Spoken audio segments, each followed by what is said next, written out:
Lo saludamos al politólogo Daniel Montoya, que está en línea, es analista, político y también internacional. ¿Cómo estás, Daniel? ¿Qué tal, Cristina? Un gusto escuchar esas tonadas correntinas. Un placer. Y esas tonadas cordobesas, ¿eh? ¿Estás en Córdoba ahora? Estoy en Córdoba, ahora fin de semana largo, día soleado, fresco, hermoso. Está lindo. Sí, ahí se hizo lindo. Esta cumbre de economía circular en la ciudad de Córdoba. Qué impactante, más de 100.000 personas dice que circularon por esa cumbre. Una movida muy grande en el centro de convenciones aquí en Córdoba. Bueno, está muy activo el intendente actual de Córdoba, Martín Yarlora, que se está preparando, es el candidato natural, y se ha enfocado mucho, ha armado un equipo de gestión bastante fuerte, sí. Y bueno, se está enfocando mucho en la candidatura. Va a ser un proceso político bastante complejo el del año que viene en Córdoba. Él está muy bien posicionado, pero es como que se está acabando un ciclo de 2 décadas que inauguró De la Sota en el año 99, que fue una saga de Hacemos por Córdoba, donde una sociedad política muy exitosa, como la de la Sota con Schiaretti, fueron sucediéndose entre ellos prácticamente con perfiles muy diferentes uno del otro, pero sin mayores ruidos.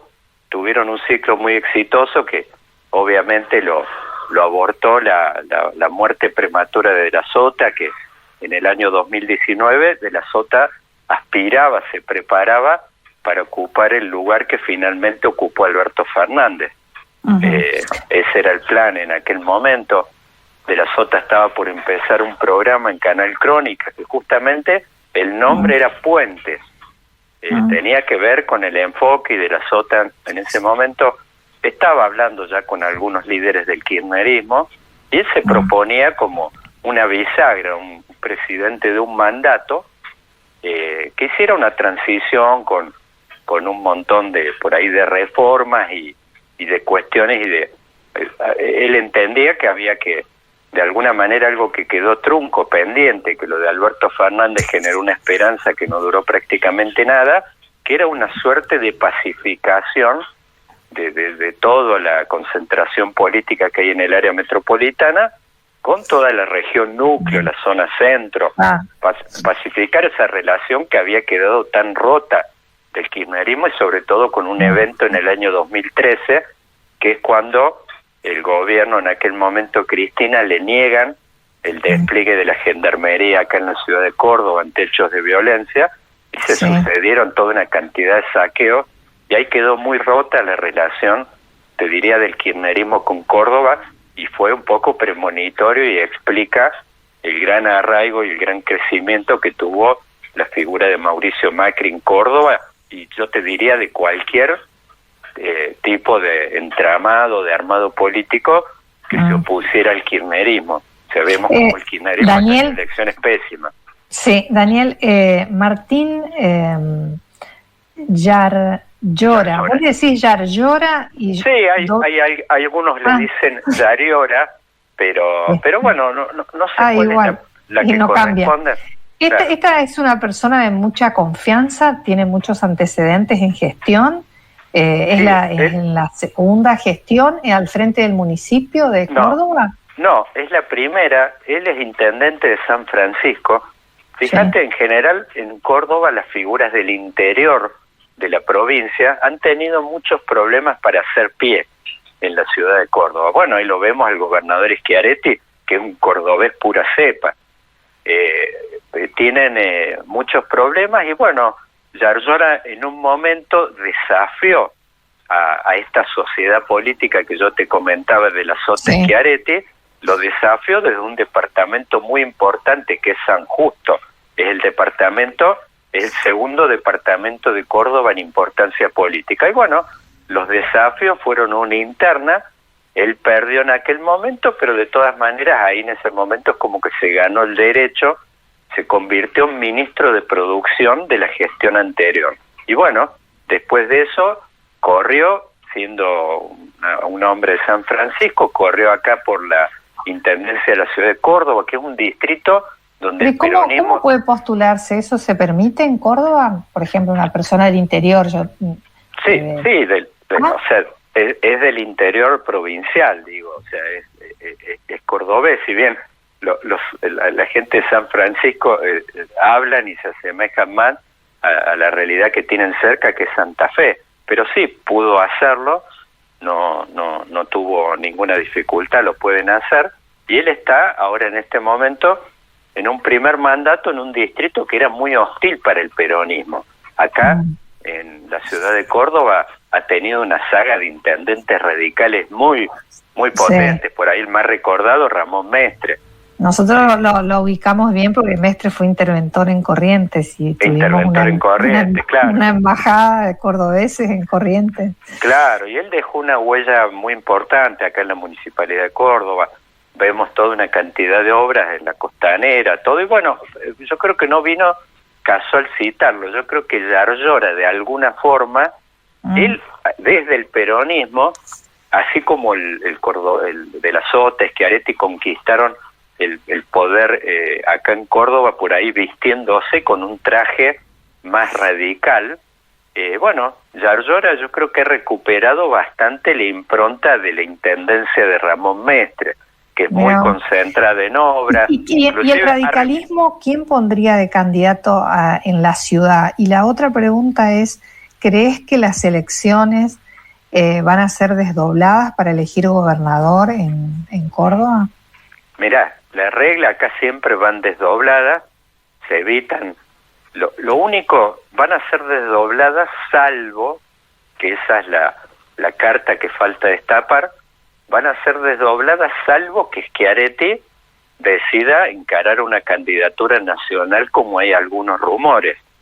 En ese caso, yo creo que ese es un tema que yo estoy comentando mucho en Córdoba. Si Schiaretti unifica toda la tira de unificar la elección nacional, provincial y municipal, que es algo que no ocurre nunca, los municipios de Córdoba tienen mucha autonomía, tienen un calendario electoral que está separado del provincial inclusive. Pero yo creo que si eso ocurre, que Schiaretti se lanza a la aventura nacional, quizás unificando pueda evitar o diluir algunos problemas. Vos preguntaste por los candidatos del radicalismo. El radicalismo está muy bien en este momento en Córdoba. Y en un escenario de avance del poder nacional, de la oposición, obviamente que eso, hoy los escenarios que hay en las encuestas son de una elección muy cerrada. Un nombre importante es Rodrigo de Loredo, tiene muy buenos números, está muy posicionado, pero la oposición acá tiene un problemita que no es menor, que se llama Luis Juez. Luis Juez es una figura, digamos, bastante ríspida en la política local, es ríspida no solo para el oficialismo, sino que es ríspida para el radicalismo. Y es un candidato que siempre en sus peores momentos tiene un piso electoral de 10, 12, 15 puntos, es una figura potente acá en Córdoba y tiene la virtud, la cualidad de que si llega el Juez a romper en este armado opositor, por ahí les podría dividir el electorado y arruinarles la fiesta. Entonces, es un desafío no menor, que es cómo lo encuadran a Juez, y Juez sabe de estas limitaciones que tiene él. El otro día dio una señal que generó mucho malestar dentro del radicalismo, que dijo que en caso de ser gobernador mantendría varios de los ministros de Schiaretti. Bueno, eso generó mucho malestar dentro del radicalismo, pero me parece que hay un dato que Luis Juez está registrando con esta declaración que hizo, que es que el Círculo Rojo cordobés, las entidades del poder, empresariales, el arzobispado, que tiene un arraigo muy importante y talla mucho los medios de comunicación. Córdoba tiene un grupo de comunicacional muy fuerte que es Cadena 3, es como que hay un veto del Círculo Rojo cordobés sobre Luis Juez, y me parece que él registró esto y ha tratado de limar asperezas con esta declaración que sugiere algún tipo de continuidad entre la administración de Schiaretti y una eventual de Luis Juez. Daniel. Sí, sí. En Corrientes, en las elecciones hace un año, se dio un lema que era nación, provincia y municipio bajo el mismo color, digamos, político. Si Schiaretti realmente llega a posicionarse como un candidato presidencialista, decís que sí, iría con el mismo concepto, digamos, unificar la elección bajo el lema nación, provincia y municipio y aprovechar los votos que tiene él en la provincia de Córdoba para incluso aumentar más. Digamos, un ciudadano provincial, siempre que hay un candidato de su provincia como presidencial, siempre tiende a votarlo. Sí, totalmente. Este sería un caso donde estaría traccionando la lista Schiaretti desde arriba y solucionando un tema muy delicado, amigos, que es el de la sucesión. Es un problema que está generando, no solo lo estamos viendo en la ciudad de Córdoba, en la provincia de Córdoba, sino también en la ciudad de Buenos Aires, que es que con Larreta se está acabando una saga política que comenzó prácticamente en 2003, en aquel momento, donde Larreta va de vice de Macri, pierden con Aníbal Ibarra, y siguieron toda una serie de gestiones donde siempre el nombre Macri o el nombre Larreta ha estado dando vueltas. Bueno, eso está acabando y en Córdoba es un tema muy delicado que se está abriendo, es una caja de Pandora, los vemos como ya se están codeando entre ellos porque hay muchos aspirantes para pocas sillas. Acá decime, Daniel, Schiaretti si quisiera ser gobernador no puede ir más, no hay reelección No, él está completando su tercer mandato como pasó en su momento con De la Sota y el que no pudo que fue Angelo, que cayó prematuramente. Tercer mandato, está desde la época, cumpliendo funciones de la época de Menem, ¿sí?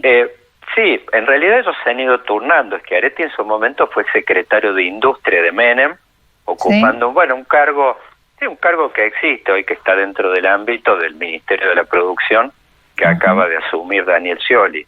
Schiaretti viene de aquella época, es un hombre muy emblemático de la Fundación Mediterránea y de un grupo industrial cordobés que son los Astori. Schiaretti era contador ahí dentro del grupo Astori e inclusive tiene un pasado remoto como empleado del grupo Socma en las épocas de Franco Macri. Así que él tiene una relación, yo les diría, con el Círculo Rojo prácticamente, diría, de la primera época, del primer tiempo. ¿Y qué ves vos en la ciudad de Buenos Aires? Con Larreta ya no puede ser más y tiene sus ambiciones presidenciales. Y el problema de la sucesión ahí. Bueno, ahí hay un problema de sucesión donde vemos, por ejemplo, que Larreta ha tenido prácticamente que lotear su ministerio dentro de un enfoque inédito en la ciudad de Buenos Aires, que por ejemplo haberle dado entrada en el gobierno a Jorge Macri, intendente Vicente López. Ahí eso es un posible desenlace o de devenir que va a tener esta sucesión, que es que el apellido Macri vaya a la boleta electoral en la ciudad de Buenos Aires el año próximo, y de alguna forma yo creo que quizás eso solucione gran parte del problema que tiene Larreta, es que ¿dónde ubica este jarrón chino que es Macri? Mauricio. Mauricio Macri es un jarrón chino dentro de la oposición y sobre todo del PRO. No nos olvidemos que no solo que ha sido su jefe político, sino prácticamente ha sido su gerente Larreta durante años. Entonces me parece que la entrada de Macri de alguna forma va sugiriendo que quizás este sea el desenlace de lo que viene. Pero después están los radicales, que obviamente les ha dado más ingreso en el gabinete, les ha dado algunos puestos en cultura, en turismo, en algunas áreas al radicalismo, y seguramente Macri, para poder contener, tengamos en cuenta una cosa, el PRO sin los radicales no tiene gobernabilidad en la ciudad de Buenos Aires. En el bloque, o sea, tienen un bloque que tienen quórum y pueden, digamos, votar leyes sin necesidad de la oposición, siempre y cuando el radicalismo esté adentro.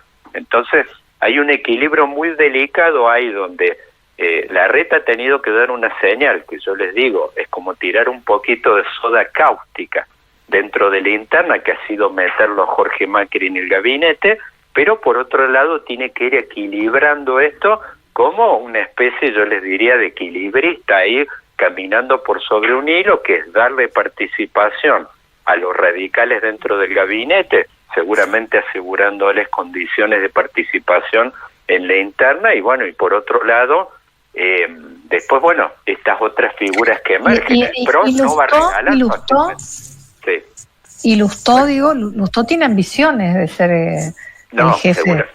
Seguramente, y va a participar. Ahora, yo lo que creo, y esa es la gran incógnita, es que si Lustó, sus números hoy no son los de 2015. O sea, no tiene las condiciones. Ese Lustó que hacía campaña en una bicicleta y arañó prácticamente la jefatura de gobierno por 2 puntos, no es este Lustó de hoy. Es un Lustó que ganó muchos peldaños en la interna, ha hecho el cursus honorum político adentro, pero sus números hoy no son tan buenos, y en un escenario donde el PRO, además hay un tema importante, el PRO, ¿por qué va a regalar semejante distrito? Claro, además el único... Tiene el reto de dar poder, pero no tanto poder, digamos. No, es el único distrito donde existe. Yo creo que eso a mí me da la impresión, no he escuchado cosas en tal sentido, que me parece que vamos a ir a un enfoque de fórmulas mixtas cruzadas, que me parece que al radicalismo lo van a tener que contener porque es otro radicalismo, es un radicalismo con ímpula. Es un radicalismo con Viagra. Es un radicalismo con Viagra, muy enviagrado y vigorizado. No es un radicalismo como el de 2015. Entonces, hoy se están hablando de un paradigma de fórmulas cruzadas, tanto en la ciudad como en la provincia, como en la nación.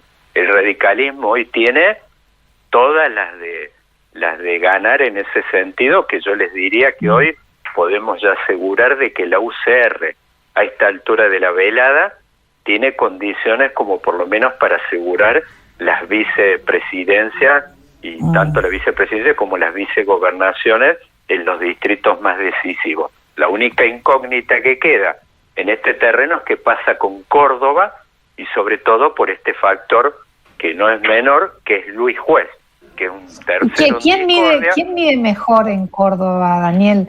¿De Loredo o Luis Juez? Bueno, ahí está. Hoy Luis Juez es el candidato mejor posicionado en el ámbito de la oposición, pero ha tenido gestión y tiene mucho rodaje. Rodrigo de Loredo casi no ha salido a la cancha, quizás un caso análogo como el de Facundo Manes, que está recién saliendo, pero cada salida de él crece mucho, multiplica, como la Biblia multiplica los panes. Sí. Decime, y finalmente, Daniel, para completar esta charla, ¿qué estás viendo del candidato estrella? ¿O se le está apagando la estrella a Javier Milei? Yo creo que está ocurriendo ahí, Cristina, lo previsible, que ese es un armado que uno piensa a la hora de una aventura política como construir un poder nacional. El sistema político argentino tiene barreras de entrada muy altas. No es casual que haya 2 estructuras que han predominado a lo largo de su historia. El peronismo y el radicalismo son las únicas estructuras con capacidad para contar votos en todos lados, más en un calendario electoral tan disperso, donde hay fechas municipales, provinciales, nacionales. Entonces, una tercera fuerza, yo lo vimos en su momento con Massa, con Labaña, tiene muchos límites en una construcción política. Bueno, estamos viendo cómo esto va mostrando sus limitaciones, lo cual, ojo, no quiere decir que esta fuerza, más allá que no pueda coronar la fuerza de Milei, no puede incidir en la configuración de la oferta electoral. Ese es un tema sí importante. Me parece que vemos cómo los partidos van a tomar condimentos y vemos cómo ocurre Juntos por el Cambio. Se fortalece Macri, se fortalece Patricia Bullrich. Es como que la emergencia de esta fuerza hacen que las fuerzas tradicionales también tengan que incorporar candidatos que sean más compatibles. No es casual la entrada también de Daniel Scioli dentro del oficialismo, o inclusive me parece que va a ir ganando espacio Sergio Massa. Daniel, parece que tiene que ver con esto. ¿Con contar los votos te referías recién a fiscalizarle en las elecciones? Sí, claro. ¿Y crees que en ese caso que la oposición, en este caso Juntos por el Cambio, le está haciendo una especie de favor a Milei al impulsar el boleto de el proyecto de boleta única? Y sí, el proyecto de boleta única le da más capacidad a fuerzas que todavía no tienen constitución de poder estar en una boleta en todos lados. No hay forma de sacarlos de la cancha. Sí, le favorece a una fuerza nueva seguramente el hecho de tener una boleta única, que el tema, trae un montón de problemas igualmente, pero por ahí lo podemos analizar en otro momento. Bien, muy agradecida como siempre por estas conversaciones políticas que tanto nos gustan. Gracias, Daniel Montoya, muy amable. Gracias, queridos amigos. Que tengan un muy buen fin de Extra Large. Así es, que descanses. Gracias. Gracias.